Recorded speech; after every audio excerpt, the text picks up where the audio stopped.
Bom, eu acho que o Salazar era tudo e não era nada. Ou seja, ele tinha interesse por todas as coisas para as tentar compreender e manipular e utilizar a seu proveito. Foi o que ele fez com os monárquicos. Criou uma situação muito ambígua de que poderia ou não restaurar a monarquia, pela qual ele tinha um certo fascínio, sem dúvida nenhuma. Ele era um admirador da rainha da Dona Amélia, etc. Mas também, por outro lado, ele sabia que se restaurasse a monarquia, talvez não manipulasse o rei como manipulava os presidentes da República, que no fundo eram emanações dos seus interesses. Foi o que ele fez, aliás, com a própria Igreja. Fingia-se um católico, quando não era. Ele perdeu a fé aos 25 anos, nunca mais comungou sequer, por exemplo, nem se confessou. Essa história de que ele era um beato é completamente falsa. Normalmente ia à missa porque lhe convinha saber-se que ele ia à missa, etc. De tal modo que ele corta as relações com o Cerejeira quando ambos vêm para Lisboa, um para Presidente do Conselho e outro para Cardeal Patriarca. Depois as relações deles esfriam e só se encontram 2 vezes por ano, relações portanto, um bocado formais.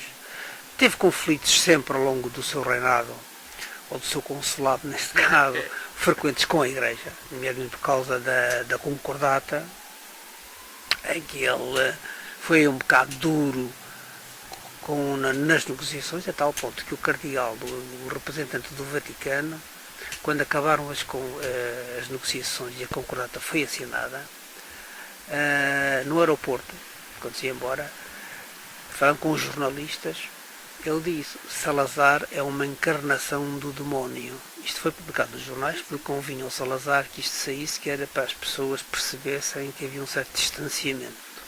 Portanto, já se entende isso. Depois, com a história da visita do Paulo VI a Portugal, em que ele impôs regras muito draconianas, e esses conflitos sempre foram assíduos com essas instituições. É claro que eram conflitos que não eram muito abertos, eram conflitos um bocado dissimulados, porque ele também tinha essa preocupação, havia certa zona de ambiguidade com todas as instituições, porque no fundo o poder era ele. Claro. E qualquer coisa que pudesse ensombrar, ele reagia, umas vezes violentamente, outras vezes manhosamente, mas e de tal maneira foi eficaz nesse seu comportamento que esteve lá 40 anos. Foi, aliás, é curioso verificar que Salazar é o político que mais poder tem durante mais tempo em toda a história de Portugal. Portanto, é um fenómeno, torna-se um fenómeno que vale a pena, de facto, refletir, para que depois as pessoas possam emitir juízo de opinião, de valor, e depois cada um a que sabe. É verdade.